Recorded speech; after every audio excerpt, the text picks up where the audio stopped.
বিশ্বকাপ মিশন শেষে দেশে ফিরল টাইগাররা। টি-20 বিশ্বকাপ মিশন শেষে আজ দেশে ফিরেছেন জাতীয় দলের ক্রিকেটাররা। শুক্রবার 28 জুন সকাল 9টায় হজরত শাহজালাল আন্তর্জাতিক বিমানবন্দরে নামেন তারা। বিশ্বকাপের নবম আসরে গ্রুপ পর্বে দুর্দান্ত পারফরমেন্সের পর সুপার এইটে ভক্তদের হতাশ করেছে টাইগাররা।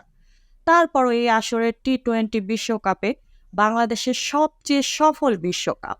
এই বিশ্বকাপে 3টি ম্যাচ জিতেছে টাইগাররা। এক আসরে সর্বোচ্চ 3 ম্যাচ জয়ের রেকর্ড এবারই গড়ল বাংলাদেশ। শুরুটা হয় গ্রুপ পর্বে শ্রীলঙ্কার বিপক্ষে 2 উইকেটের রোমাঞ্চকর জয় দিয়ে। পরের ম্যাচে দক্ষিণ আফ্রিকার কাছে 4 রানে হেরে যায় বাংলাদেশ।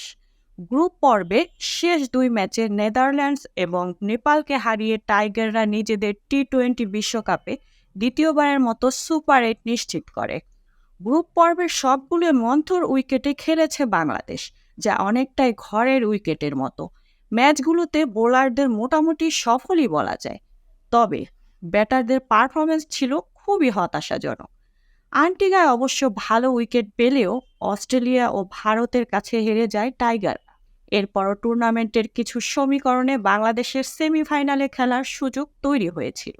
বাংলাদেশ সুপার 8 নিজেদের শেষ ম্যাচে আফগানিস্তানকে 115 রানের বেশি করতে দেয়নি। বাংলাদেশের বোলারদের দারুণ বোলিং নৈপুণ্য এমনটি সম্ভব হয়েছে। সমীকরণ অনুযায়ী সেমিফাইনালে যেতে হলে 12.1 ওভারে 116 রান করতে হতো টাইগারদের, কিন্তু সেই টার্গেট স্পর্শ করতে পারেনি বাংলাদেশ। বৃষ্টি আইনে 8 রানে হেরে যায় টাইগাররা।